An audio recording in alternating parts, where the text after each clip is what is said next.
Hello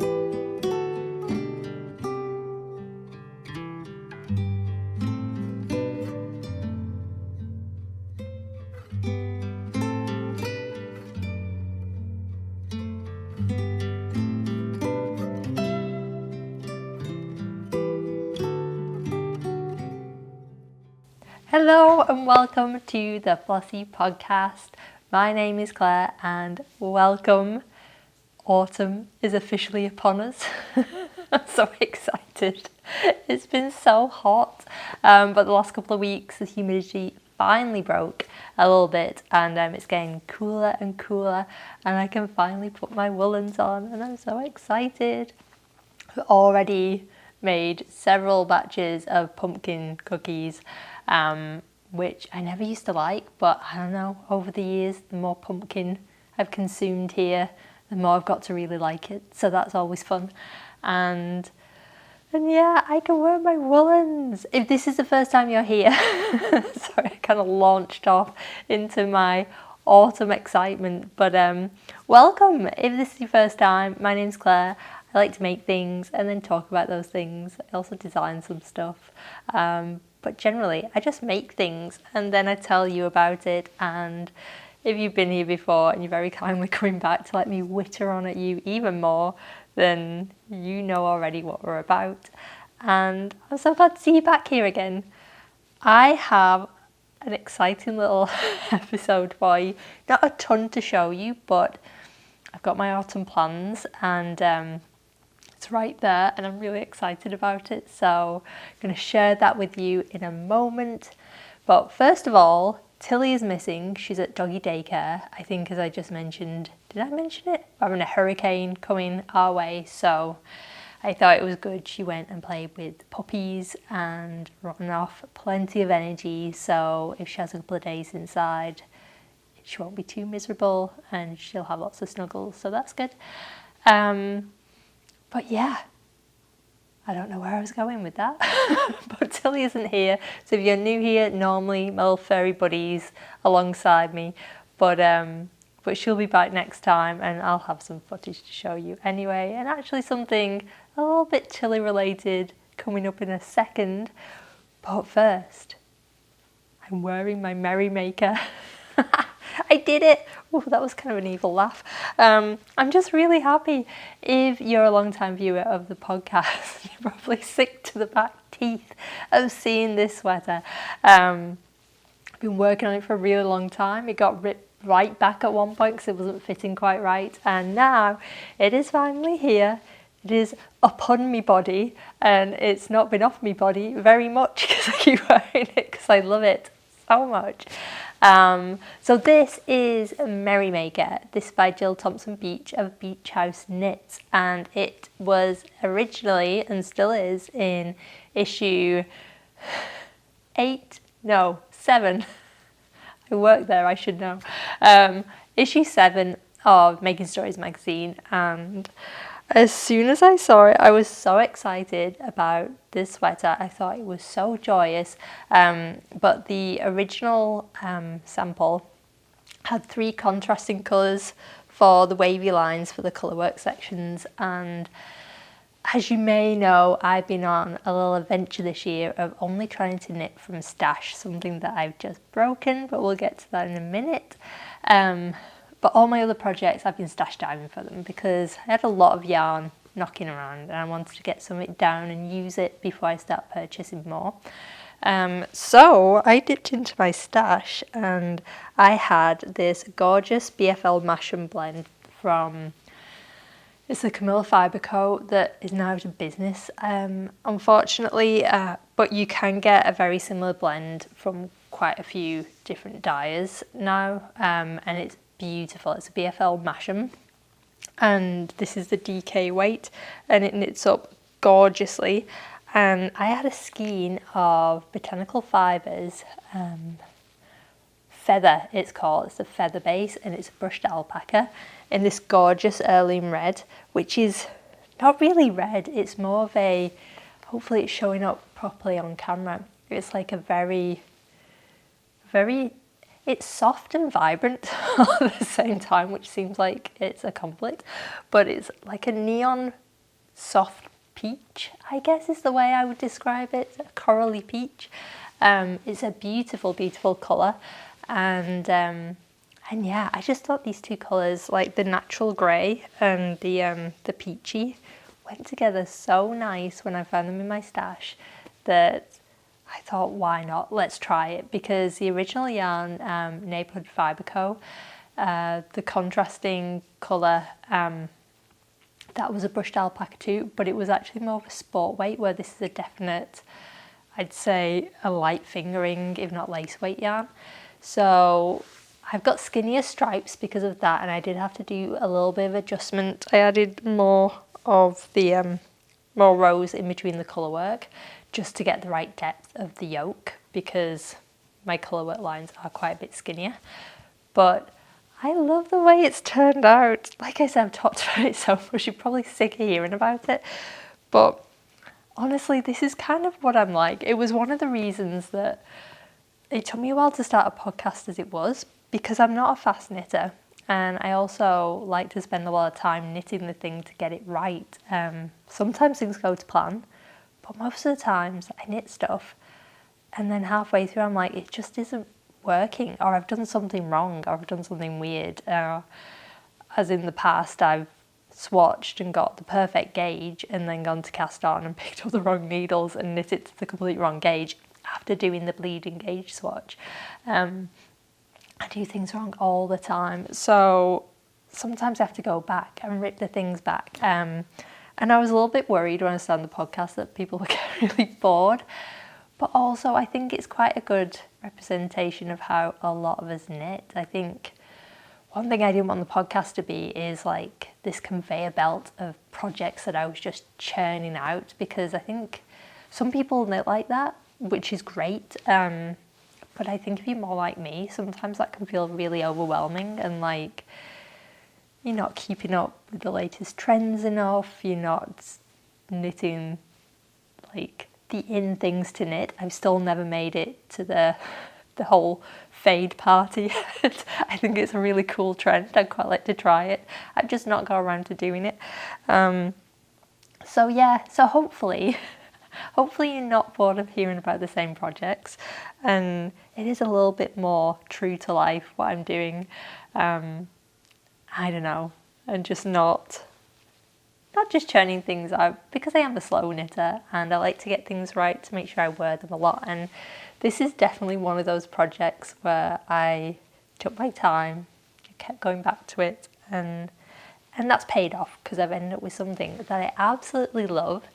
It fits so well, and I've already worn it a ton. Even when it was a little bit too warm outside, I was still wearing it. So yeah, so I'm just really excited. And I said in my last episode, I was like, I'll be wearing it next time.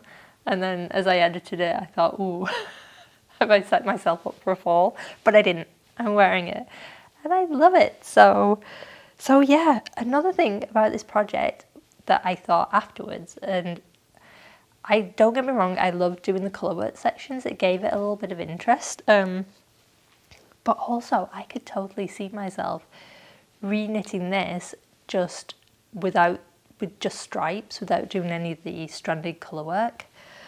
Because especially if you've got, so this took less than one skein of the fingering weight, lace weight brushed alpaca. This took less than 100 gram skein of the brushed alpaca, so to do all the contrasting colour.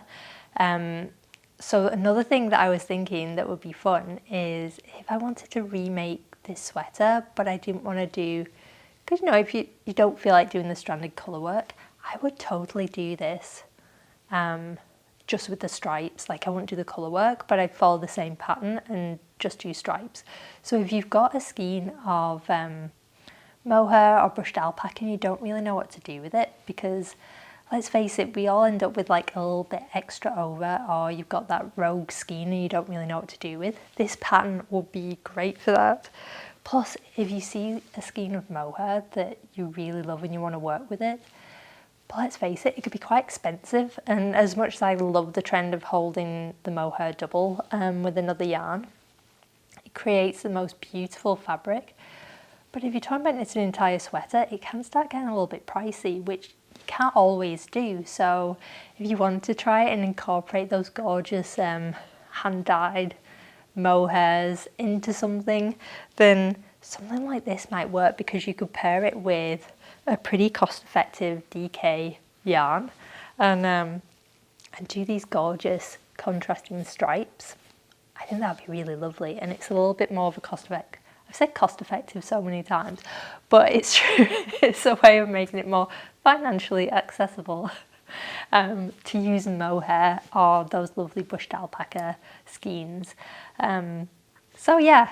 Or if you see one in a shop and they've only got one skein left and you just love the colour and you want to try it, this will be a great project for using those kind of skeins up. So I'll link the details for this pattern below, because you can purchase this as part of Main Stories magazine issue 7, but I know it's available as an individual pattern now from Jill's shop, but also on the Main Stories website. So I'll put all the details below. If you want to check out this sweater, I highly recommend it.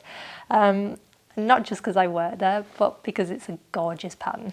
So that's my Merrymaker, just in time for autumn, and I'm going to wear it till... Oh, I'm having one of those days where I feel like I'm talking really fast and not breathing enough. Gotta remember to breathe. It won't be much fun if I pass out on the podcast. But talking about fun and talking about autumn, have you ever seen such an autumnal palette? I'm so excited. So, remember when I said I broke my just only work from stash rule? I broke it for this. So, this is Aztec. I don't know how to say this word. I practiced it earlier and it's gone. It's the unspun yarn Plutoplopi. I think it's Plutoplopi. I'm absolutely butchering the word, and I'm really sorry. But it's the gorgeous, gorgeous unspun yarn that I've been dying to try. I have tried it when I knit my Braven hat. I held it double with some gorgeous yarn from Rain Cloud and Sage. But I've never used it on its own. So let's start at the beginning. I think it was last Christmas when this pattern came out. And as soon as I saw it, I was like, I need to knit that. That's so cute. And it's the Into the Woods pattern by Tanya Barley. I absolutely loved it from the moment I saw it, and I thought that's going to be my Christmas cast-on project. But then I got to think about just how much yarn I had, and I decided instead I was just going to knit from stash. And I can't remember, I think that's when I made a beret from Sari Nordlund instead, and then I went on to just only knit from stash after that. But I've had it in my queue ever since, and I kept thinking I really want to make that this year. So I decided, because it's so autumny, I would make it my fall project. So I got these gorgeous colours ready to do it. But I also had another little plan, because I wanted to put my own twist on it. Because let's face it, the sweater as it is already super cute. But got myself thinking, how can I make it stinking cute? And for me, there's only one way to do that. Instead of foxes, I'm going to put Tillys Face on it. Yup, you heard me right. I'm putting my dog's face on my sweaters because I'm super cool. I had a whale of a time doing this. So I'm following the Into the Woods pattern. Into the Wild. I want to keep calling it Into the Woods. Into the Wild pattern. I'm following it to a T, so it's Tanya's pattern through and through. All I've done is I've tweaked the chart slightly. So instead of a fox's face, it's my beloved Tilly. Here is the swatch I did.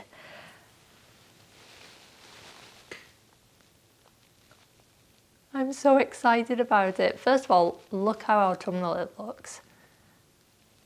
And it's just so sweet. So that's not exactly it. What I've done is once I swatched this out, I realised that this little motif here was a little bit too high, so I moved it down. And so far, a little pink nose isn't on it because it's Tilly. She needs a little pink nose. But I decided, because it's literally the only thing on the sweater that's going to be pink, I'm going to use duplicate stitch at the end to put that in. And I've already cast it on. So I'll show you the cast on in a second. But I swatched, I got another colour. So for the background, I got this like more of a neutrally cream colour. But I realised that the colour work was going to stand out better if I used the white, so that's what I ended up going for. But I thought I'd use this lovely oatmeal colour as my gauge swatch. And that's such a nice colour. I want a cardigan or a sweater just in this colour because it's really pretty. But I found that I got gauge perfectly with the size 4 needles for the stockinette, but for my colour work, where normally I'm quite good with my colour work, I normally don't need to swap my needles out. I did find this was quite a bit tighter a gauge, so I've gone up a needle size for the yoke of my sweater, which I've cast on already. And here it is.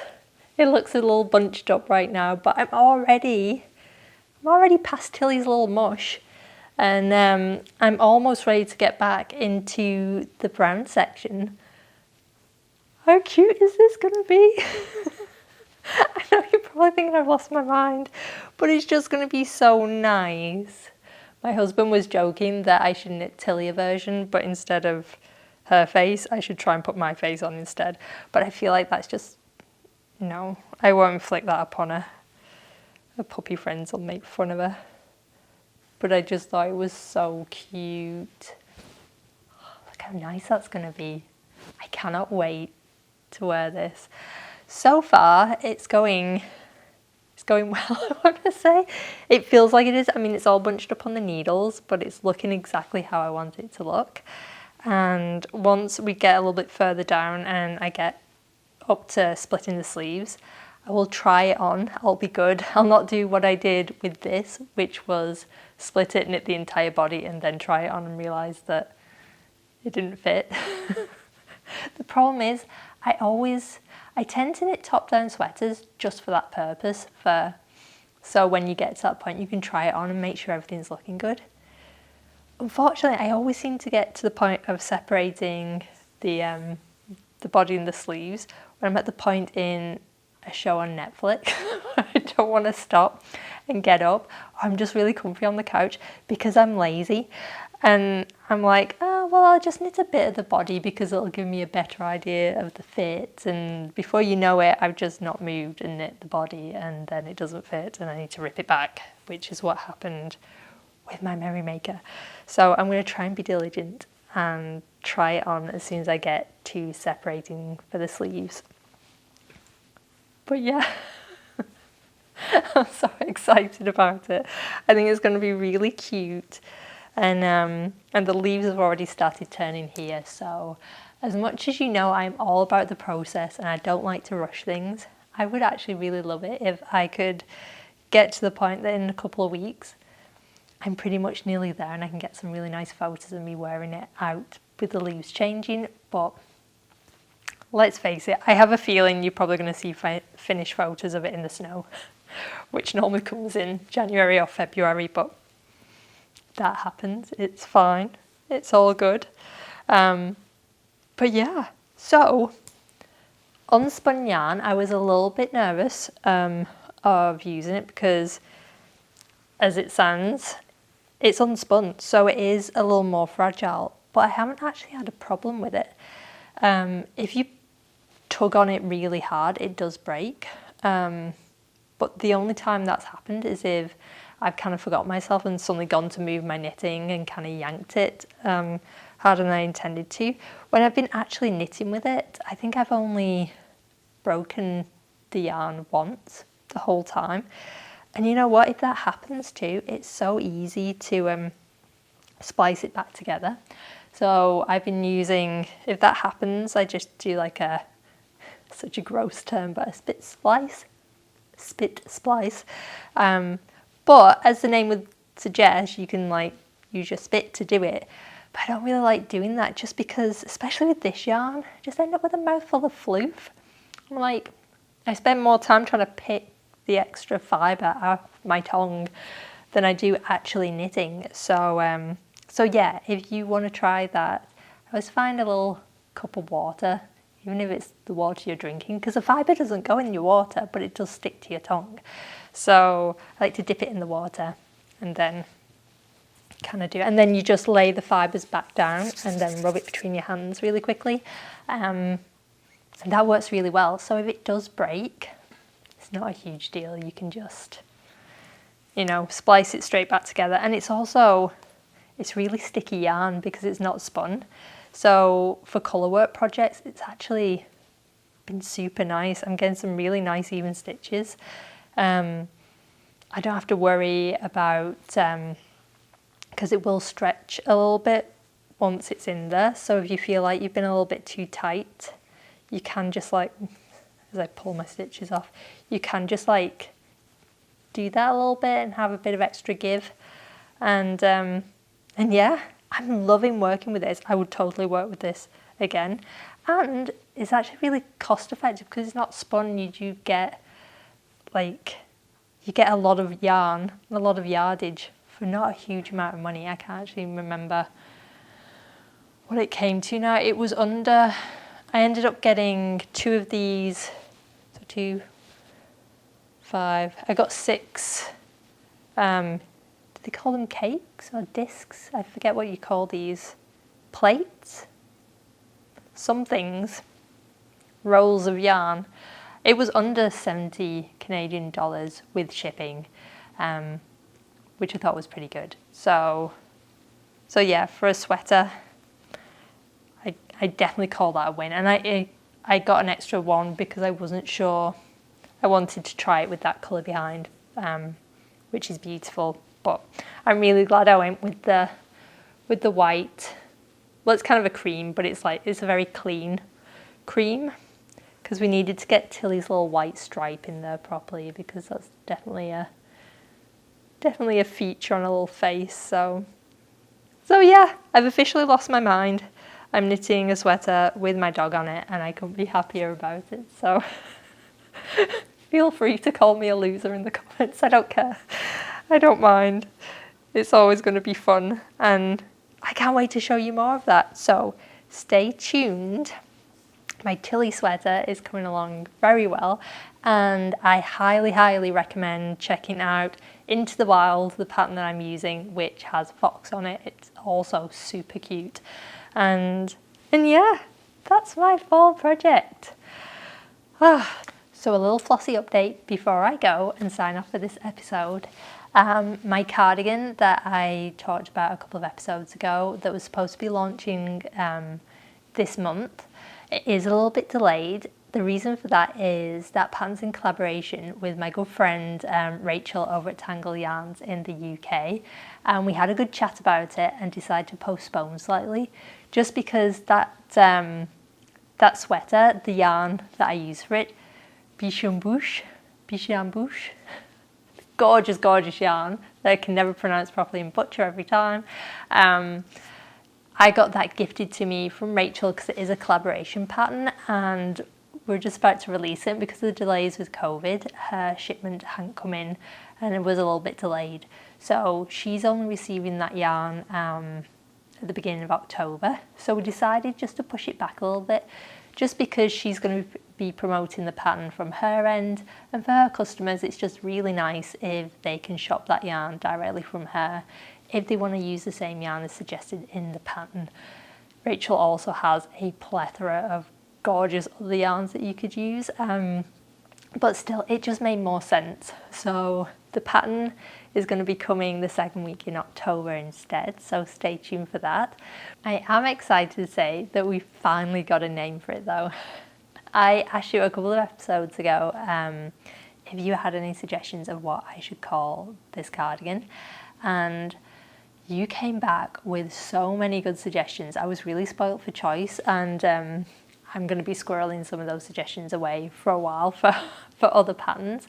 But there's one in particular that really spoke to my geeky little soul, and that was when one of you said that it reminded you of the cardigans that Joan Hickson wore as Miss Marple in the original Miss Marple series. I love murder mysteries. I love Agatha Christie.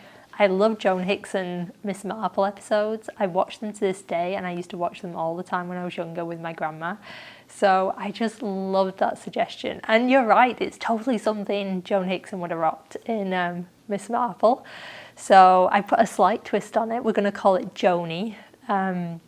So thank you so much for that suggestion. I absolutely love it. So the Joni cardigan is going to be coming the second week in October.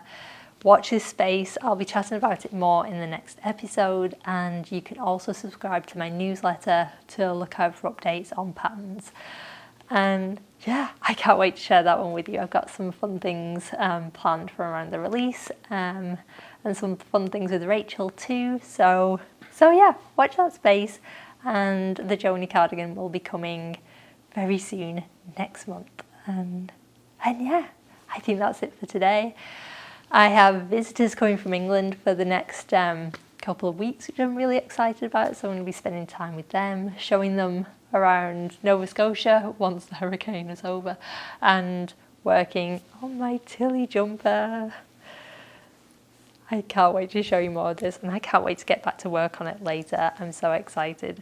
But yeah, until the next episode, take care. I hope you're having a wonderful autumn so far, and I will speak to you soon. Okay, stay safe. Bye.